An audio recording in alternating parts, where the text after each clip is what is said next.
Okay, so viewers and Satish, please bear with me. This is my first ever podcast. So Really? I'm introducing myself to the viewers and to you, good sir. I'm Sara Proudfoot Clinch, a filmmaker and holistic therapist with a passion for archaeology. I've always wanted to make a film about sacred land and looking at our ancestors and how they lived and what we can learn from them now. Then COVID-19 hit us, and along with that came lockdowns, which has seen an increase in mental health sufferers and suicides.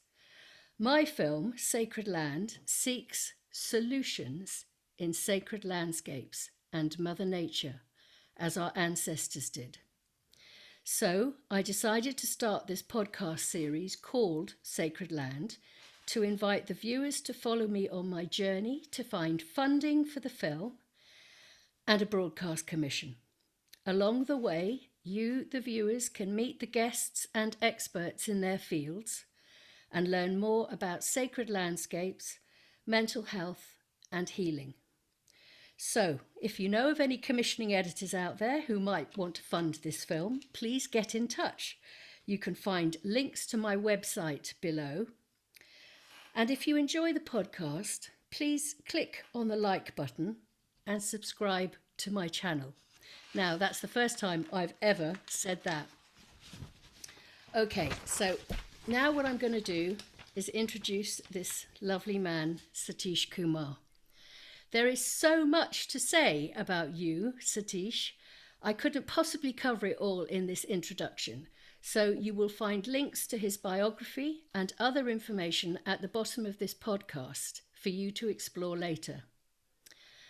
I believe Satish Kumar is an important elder in our society. A former Jain monk, Satish is a lifelong activist for peace, ecology, and the environment. He believes in the importance of walking the land, in touching the earth and moving through the landscape, using your head, your heart, and your hands. He has participated in several pilgrimages in his life, walking across the lands of his native India, the world, and Britain in the name of peace.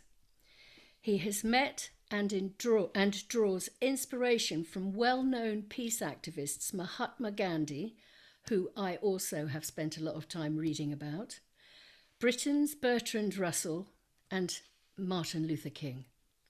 His autobiography, No Destination, has sold over 50,000 copies. So in 1973, Satish moved to the UK and took over as editor of the magazine Resurgence. He also founded the Small School in Heartland and co-founded the Schumacher College, both of which are in Devon. Now, the Schumacher College runs important courses on ecology and the environment, and one of its focuses is to improve the quality of the soil, which has been vastly depleted over the years, so to bring the love back to Mother Earth. He has presented his own television documentary, Earth Pilgrim, for the BBC and contributed to many television documentaries, radio shows, and now podcasts, including the lovely Russell Brand's Under the Skin. Satish continues to teach and run workshops on reverential ecology, holistic education, which I'm very fond of as a holistic therapist, and voluntary simplicity, and is a much sought after speaker both in the UK and abroad.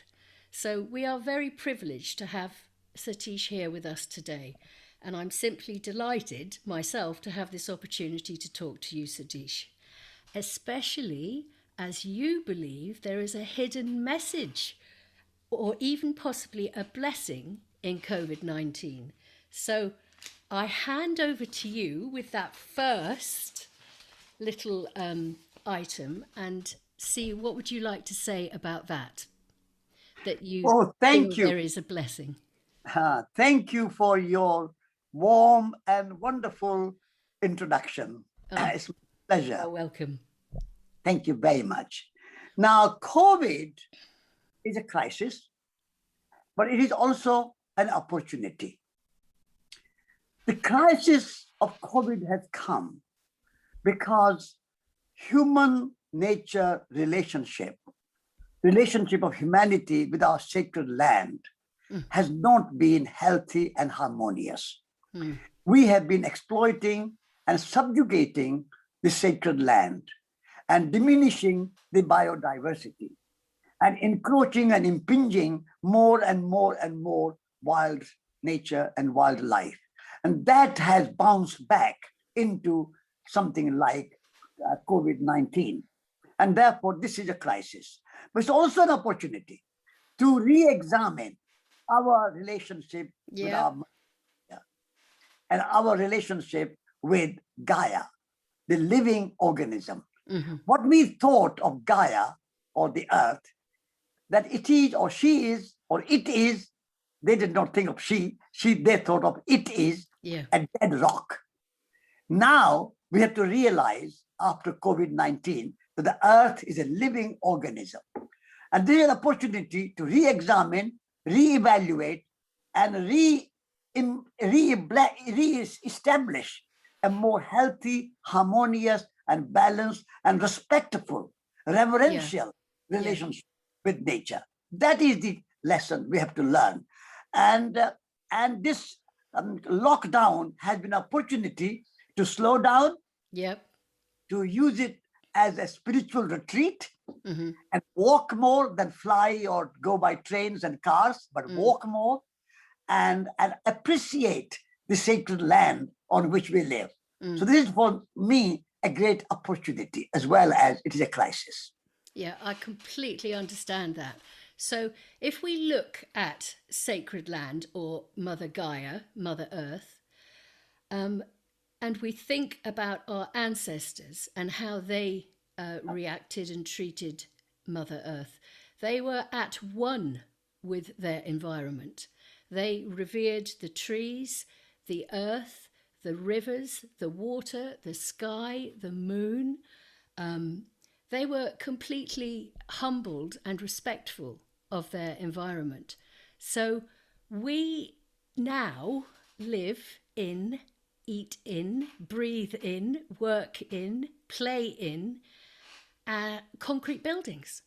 We sleep in them, we are with them all the time. And so the concrete has become what mankind has become used to.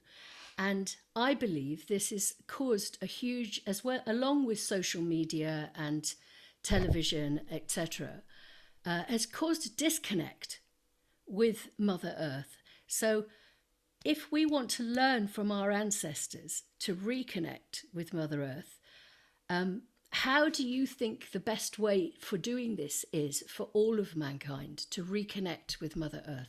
Yes, you have explained the predicament of humanity in a very nice way. Now, what we have to do, the solution is to redesign our urban landscape. At the moment, from our concrete jungles of the big cities, we have exiled nature out. And we have built and built and built. Motorways, highways, freeways, airports, railways, car parks, shopping malls, more and more concrete buildings. So what we have to do is to bring nature back into our habitat in our towns and cities and villages. And there should be along the streets, both sides, in every single street of the city and town and village should be a line of trees. Yes, and it used to be like that. Yes, and we have to bring that back. Yeah. And at the end of every street, there should be a square.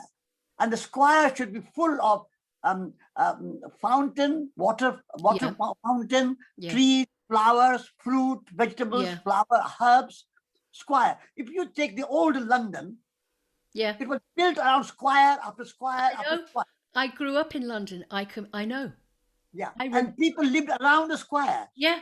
Now we have built new cities like New York and new other cities. They are all on the grid, and roads after roads after roads. and no boulevards, no squares, no gardens, no ponds, and nothing. And so I think we need to bring the nature back and bring back home nature into our lives, into our cities, in our towns, in our villages, in our home. And no home should be more than one story. Every home should be low density. And every home, every house should have a garden. Front garden, back garden, kitchen garden. So that we don't live in high-rise buildings and the concrete buildings. So that is the new design, urban design, and new architecture, the natural architecture, ecological architecture that we have to build. That's the solution. And it can be done. Because all these big cities we have today are built in the last 200 years. What humans can do, humans can build, they can also undo and rebuild.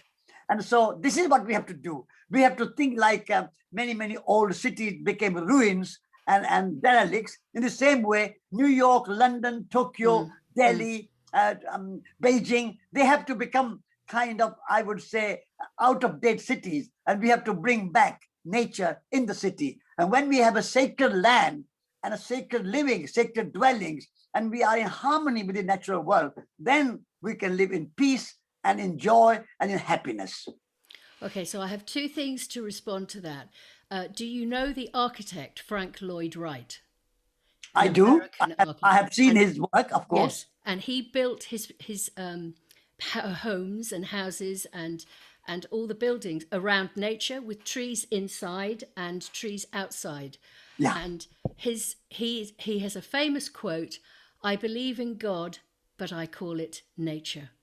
Absolutely. And absolutely. So this is what we're talking about. So if we think about that, and then we think about the sacred land, the concept of sacred land, do you think that in order to derive healing from the land, and I know that we can do this from walking in sacred places like Kingly Vale is an ancient yew tree forest near Chichester, and the Druids and ancient people lived there, and there are Bronze Age barrows, etc. We have Avebury Stone Circle. We have all these sort of monuments to our ancestors, which were like their temples. But if you have no access to that, because you live in London, in Ladbroke Grove, in a high-rise block of flats, I am concerned for all humankind, and until we change into our beautiful fifth dimensional world, can we find the sacred wherever we are? Yes, we can. That depends to some extent to our consciousness. Yes. And our motivation. Yeah. If we look nature and look ourselves separate from nature, and look at nature only as a resource for the economy, then that is the departure from the ideal of sacred land. The moment we look at nature not separate, not as a resource for the economy, but source of life itself, and realize that nature out there and nature in here is one. We are nature. Nature is not there. Mountains and forests and land and animals and birds are nature, and we humans are separate from nature. This separation has to come to an end if we want to create a sense of the sacred. If you create a sense of the sacred, then separation has to come to an end, and we have to see everything in relationship. So the reality is not made of objects.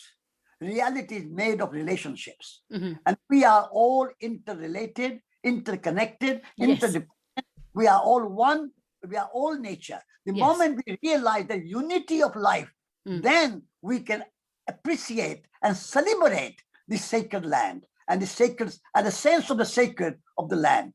But that unity is the fundamental, and out of unity grows diversity, and we need to celebrate diversity.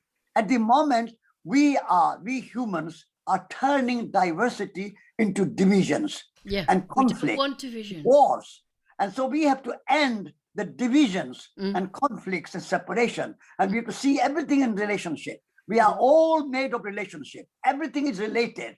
The moment you realize that, Mm. you can develop a sense of the sacred, and you can develop the idea of relationship with the sacred land.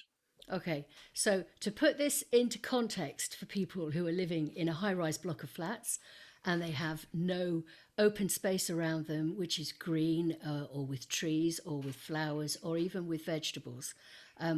My friend who's an artist said to me, Sarah, he said, you know, when I had mental health problems and I was in a room in a hospital and I was very sad and I was very depressed and I was very alone, my friend brought me a plant, a plant with flowers on it. And he said, I concentrated the love and beauty of every petal, of every leaf, of the earth, the soil that was keeping it.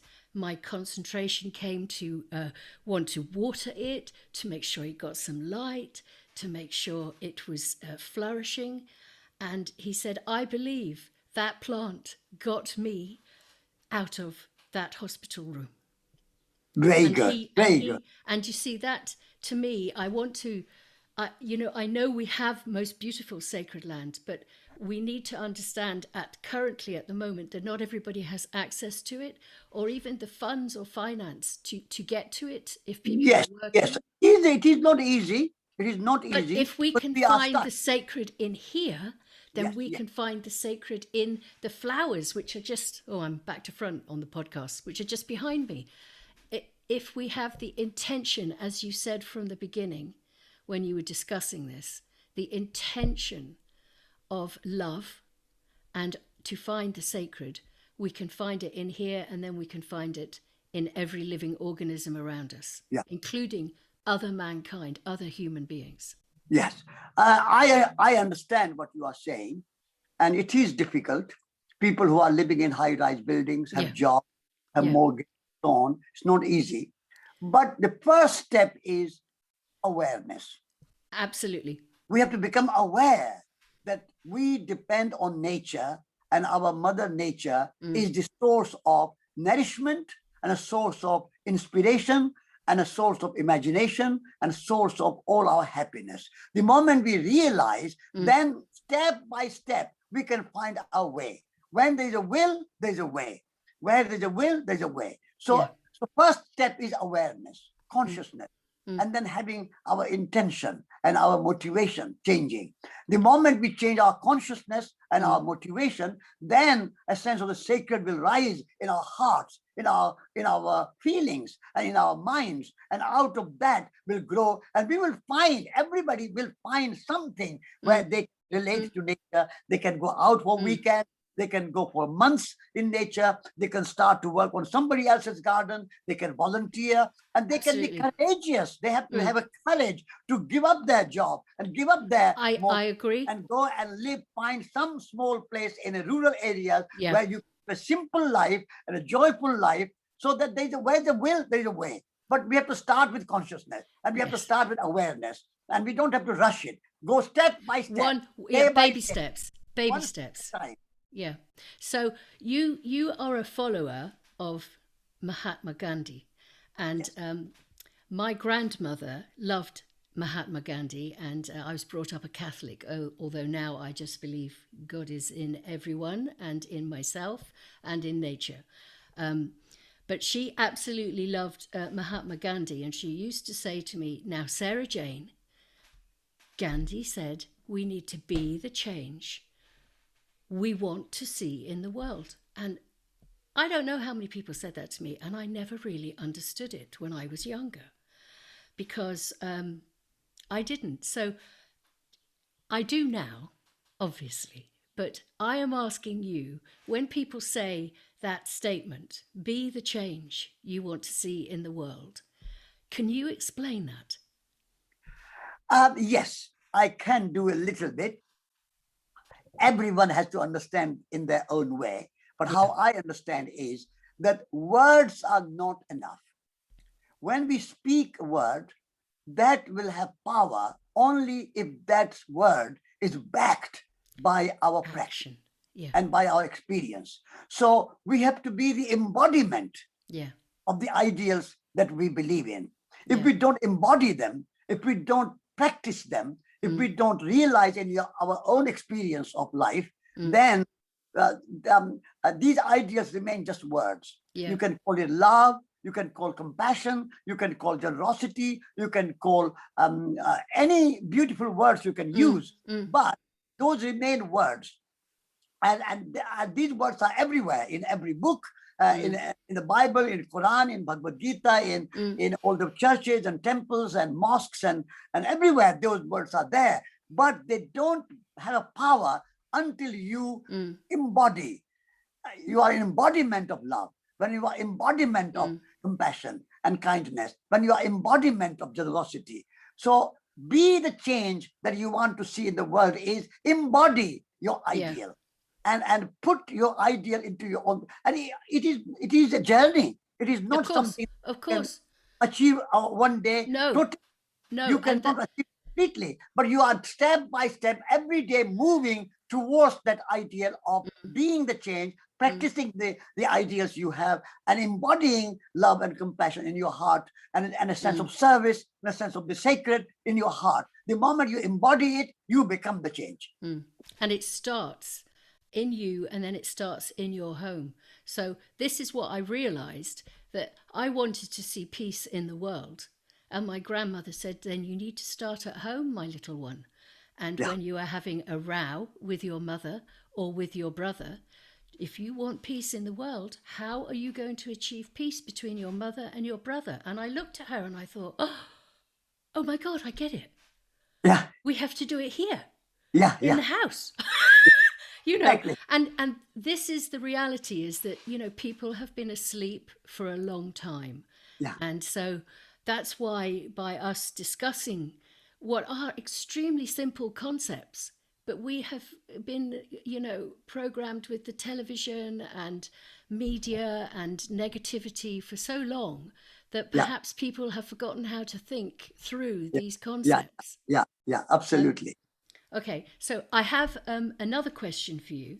You went, now I'm just going to find my notes for this. You went on a pilgrimage when you were 50 across Britain to see, in the name of peace, for to visit sacred places. And I also understand that last October, in 2020, you went on another walk, a 26-mile-a-week walk in the UK. And obviously there's a time difference between those two pilgrimages of walking the land.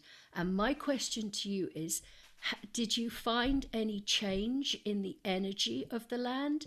Was it any different? How did it feel doing it last year and then doing it when you were 50? Because the world has changed a lot. Yes. The world has changed a lot, but also in these years, in last 20 years or 30 years, lots of buildings have happened, more roads, and more business parks, more industrial estates, more shopping malls. All these things have changed.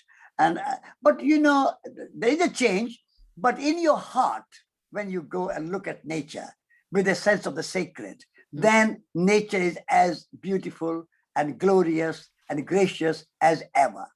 So when I touch the earth, as you said, I believe in God, but my God is nature. I think that's a very beautiful statement. When I go out in nature, when I'm walking along the river, or along the meadows, among the bluebells, by the sea, among the trees, looking at the birds, I feel one with the universe. I feel total sense of oneness. And that was same when I walked around the world for 2.5 years, from India to America. And the same I felt when I was walking around Britain for 4 months, 2,000 miles, without any penny in my pocket. And I went to the sacred places. And for me, pilgrimage is pilgrimage to nature. Pilgrimage to hills and mountains and rivers and oceans and forests and trees and birds and animals, as well as humans. But humans are also, for me, nature, and human life is sacred, as animal life is sacred, and forest life is sacred. So all life is sacred for me. And so I felt a sense of that sacred. And when I'm in nature, I'm in total harmony and a total joy. When I want to be at peace, I go out of my house. And I have 2 acres of land. I've planted many trees. I just walk even 10 minutes in my garden and among the trees. And I have a beautiful river flowing at the bottom of my field. And just sit by that river and see the flow of water for years and years and years, for thousands of years. That water has been flowing. And the eternity I experience by being in nature. And nature is the imagination itself, as William Blake said. So when I go there, then I feel a sense of eternity. So there is a change and there's also eternity. Okay. So because I'm, bringing COVID-19 and mental health issues into this subject, I wanted to alert us to some facts very briefly, but also these facts I wanted to discuss with you. So where have I put them? Here we are, the mental health statistics. So, and then just ask you a little bit about our youth, because they're quite concerning, these statistics. More people experienced mental health issues during COVID-19 than ever recorded before. Teenage suicides are on the rise. Police are being contacted by helplines to attend homes of attempted suicides from 16-year-olds, 13-year-olds, and as young as 11-year-olds. And nearly always the police get there in time to save them, but not always. 3/4 of all the suicides currently in the UK are men. And 1 in 5 people in the UK have suicidal thoughts. So these are quite strong statistics. And so a little thought behind what we could say to our young teenagers, and then a little thought to why men are suffering so much. Why has our humankind become so sick? Yes. Men, particularly, boys and young men, but people who live in the urban areas, they are conditioned, brainwashed to think in terms of jobs, work, going to work, commuting, being in the office, being in the factory, being in the shop, and working. And when they lose that, and when they are not allowed to go to and commute to their work, they are not allowed to be in the office, they are not allowed to be in shops, they are not allowed to be in pubs, they are not allowed to be in a factory, then they are feeling lost. Yeah. But if you live in the rural areas, if you are working on the land, like gardeners, farmers, and foresters, and people who manage animal life, for them it's normal to good life. And they don't have that kind of depression. They don't have that kind of suicidal kind of feelings. So I would say that in the last 200 years, we have created a very strong industrial society where humans, particularly men, act like robots. They wake up, they have breakfast, they sit in their car, they go in the train, they take a bus, they commute, they go to work, 9 to 5, work, they come back. It's kind of routine. And always in buildings. Same. And so in this COVID restrictions and COVID time, all that pattern broke and people could not do it. So they were feeling lost and they were feeling suicidal. They're feeling, why? There's no meaning of life. Why am I surviving? Why am I living?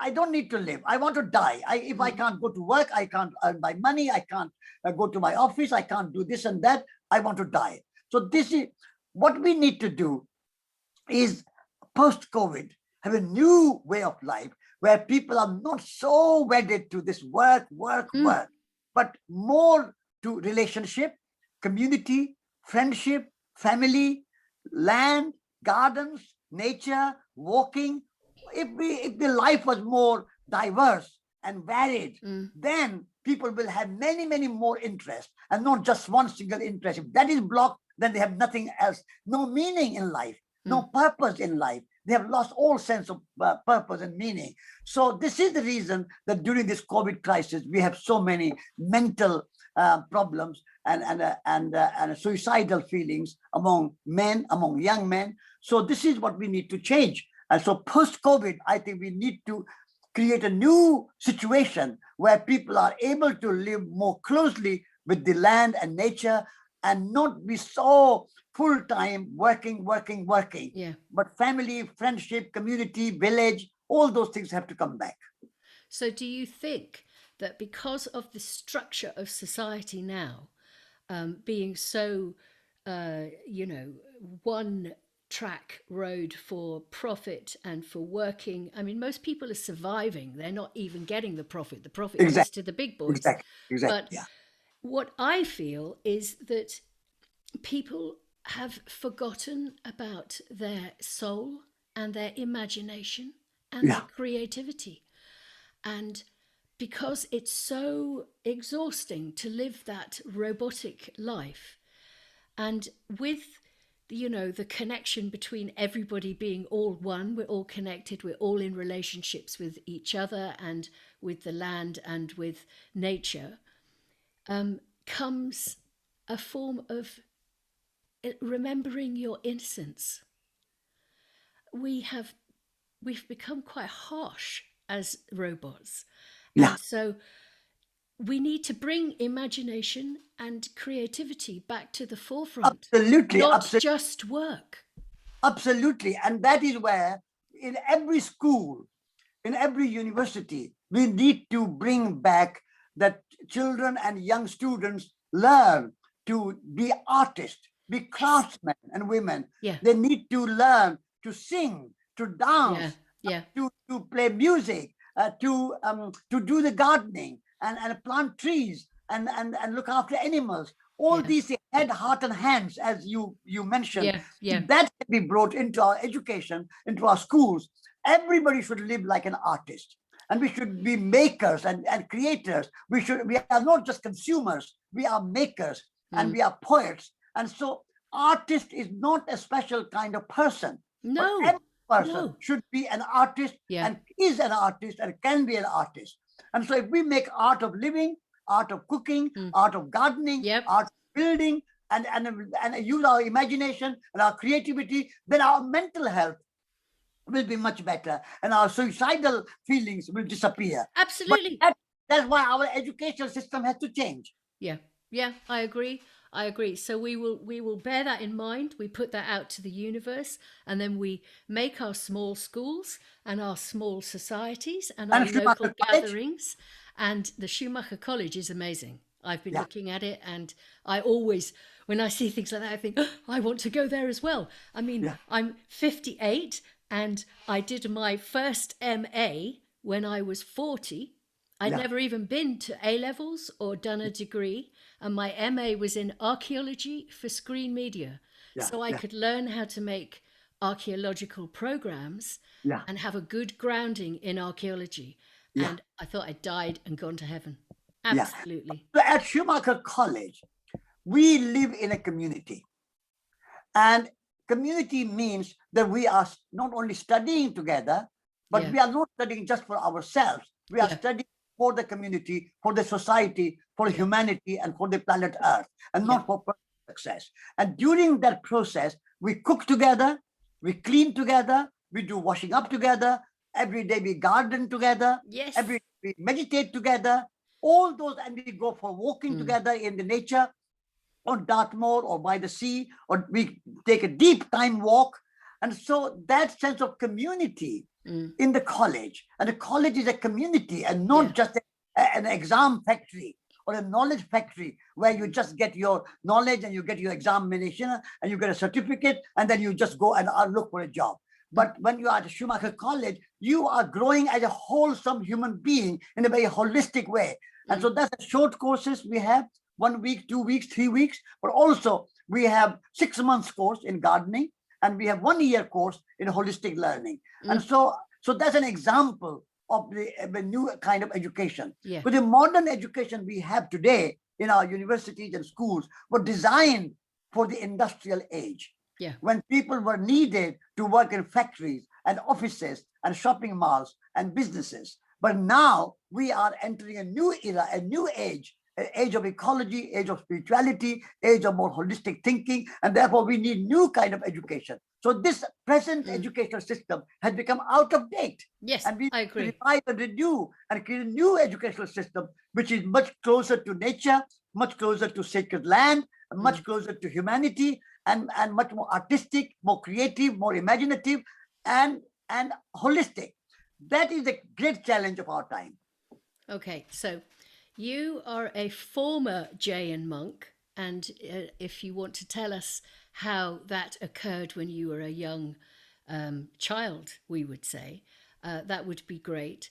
And then if you can talk to us a little bit about meditation, because anyone who is suffering with mental health issues, I, as a holistic therapist, sort of put together a 60-second meditation, which is purely shutting your eyes and breathing and connecting with your breath for 60 seconds. Now, Satish, I developed that for ladies because we go for a wee and we sit down on the toilet. And after we've done that, we can do a 60-second meditation. And my male client said to me, well, we stand up. We aren't sitting down, doing it easy in front, and I thought, oh, yeah, okay. You have to do it at your desk when no one's looking and shut your eyes. Yeah. But if you could just talk about the Jain monks and meditation. The Jain tradition is similar to the Buddhist tradition. These two religions are contemporaries. They started more or less at the same time and almost in the same geographic area of Bihar in North India. So the Buddha and the founder of Jain religion called Mahavira, they were contemporaries. So the two most important aspects of Jainism and Buddhism. The one is non-violence and compassion. So do no harm to yourself, do no harm to other people, and do no harm to nature, like a Hippocratic oath. So Jains have been taking Hippocratic oath for the last 2,000 years or more than 2,000 years. So non-violence is the first principle. So I became a Jain monk at age 9, and I walked bare feet for 9 years as a monk. Just let me stop for a second. Viewers, aged 9, Satish made the decision to leave his family and go and live with the Jain monks. Yeah. Sorry to interrupt. Yeah, no, that's absolutely fine. And so as a Jain monk, I practiced meditation. So you talked about meditation. The second principle of Jainism is meditation. So first, non-violence and compassion, and the second, meditation. So meditation is to be mindful of every moment. And whatever you are doing with a new consciousness of relatedness. So in your meditation, you are saying, I'm not separate. I am an interbeing. I am related to all things. And therefore, my meaning of life, my purpose of life, my aim of life, to celebrate this relationship and enhance this relationship and not break the relationship. So in a way, non-violence in practice comes from this meditation on the interrelationship and interconnectedness of all being. So what we do, first we breathe. When you breathe, you realize that all human beings are breathing the same air. And through our breath, we are all connected. Yep. Then you breathe and smile and relax and think that not only human beings, but even animals and birds and forests and the flowers and the fruit, every living object or living being, humans and other than humans, are also sustained by this breath of life. And therefore, when you breathe, you feel connected with the animal world and the forest world and the river world and the water world and all the worlds. Just so this through way, the breath. through your breath. So breath is the connector. And so you breathe and relax and smile and let go of your ego and let go of your separation and let go of your disconnection and let go of your pride and let go of your anger, because pride, anger, ego, all these things are separational. They separate you, because my success, my house, my money, my job, my this and that, that's the ego. Yeah, that's it's ego the based. moment you let go of your ego, let go of your greed, let go of your anger, let go of your pride and arrogance, you become one with the world. So that is a meditation that I learned from the Jain tradition. For 9 years, I practiced meditation, and that I practice now, still continuing to do it. So that's the kind of both questions are in this answer. Yeah.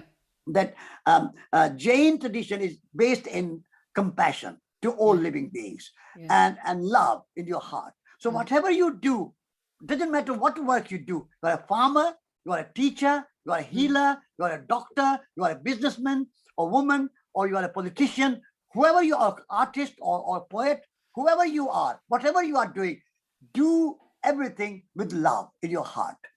The moment you do everything with love in your heart, you become one with everything else. And so that is, then even business and politics and a healing like medical practice and teaching like teaching in a school or teacher, everything becomes spiritual practice if you do it with love. And if you do it with just ego and pride and selfishness, then everything becomes a kind of materialistic pursuit and egoistic pursuit. So transformation of your consciousness by changing your motivation and intention and consciousness, you transform your life and you transform the world.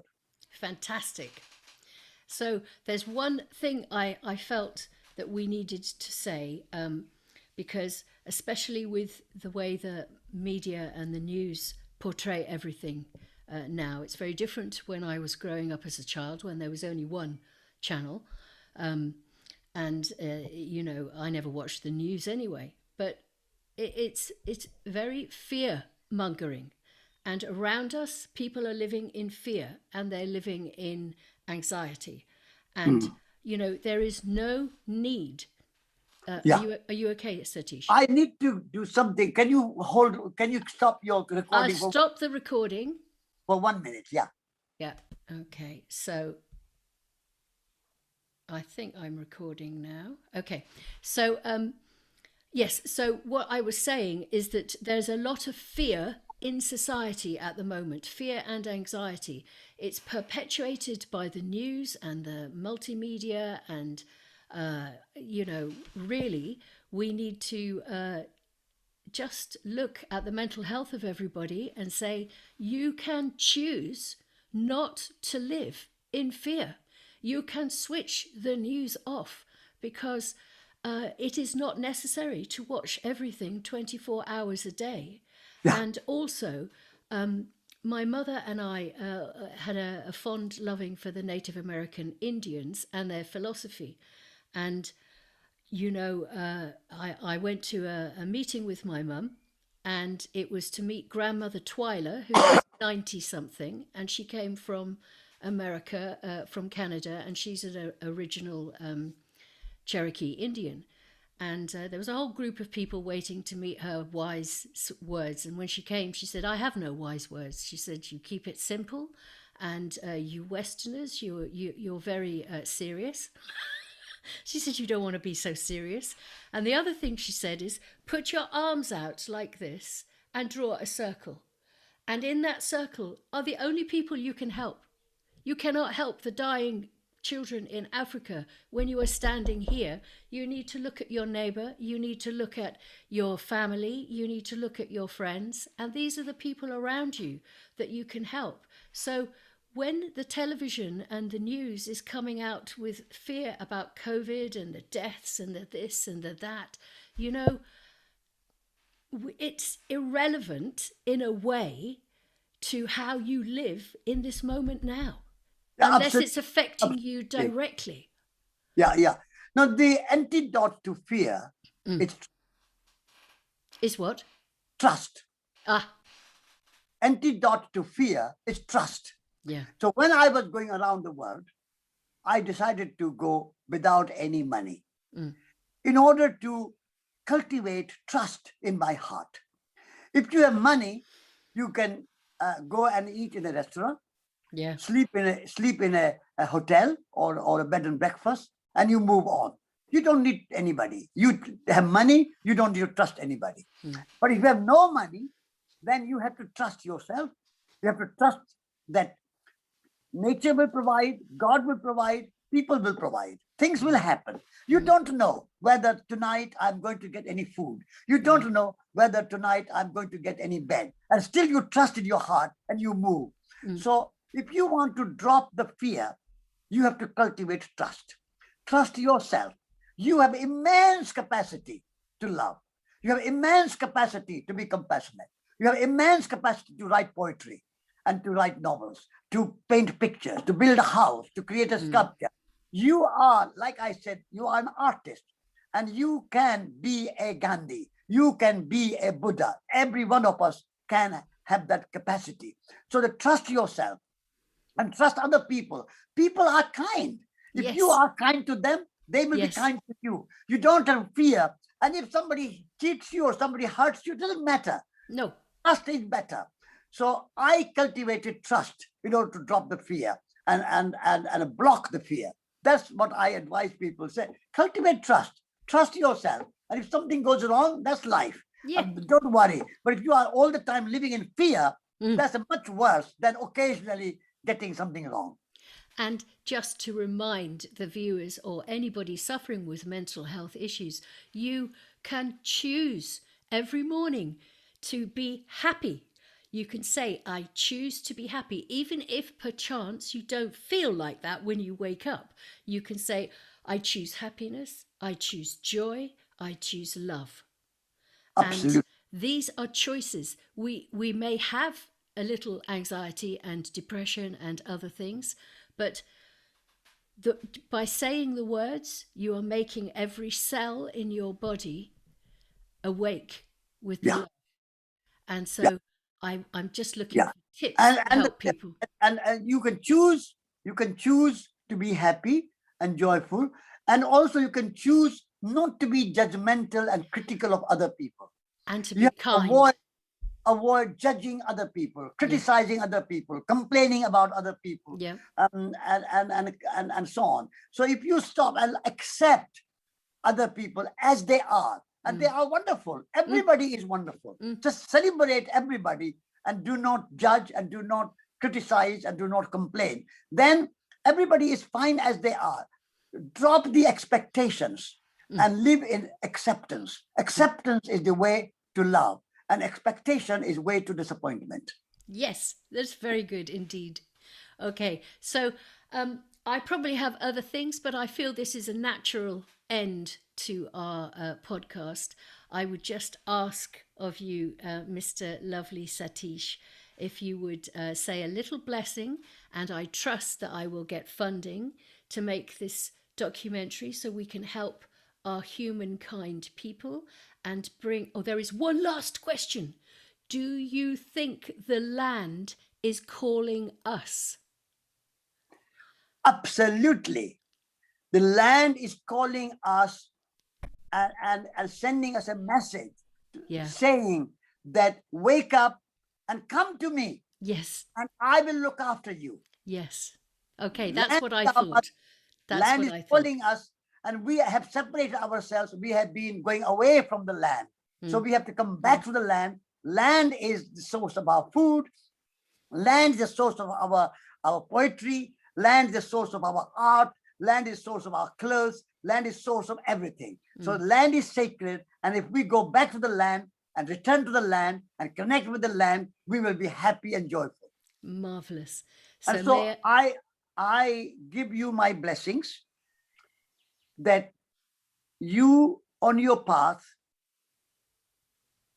move joyfully as a pilgrim, and may all living beings, humans and other than humans, be part of your work, and may your podcast but all your work bring fruit and serve the humanity so that we can all benefit from these ideals and values and beautiful sentiments.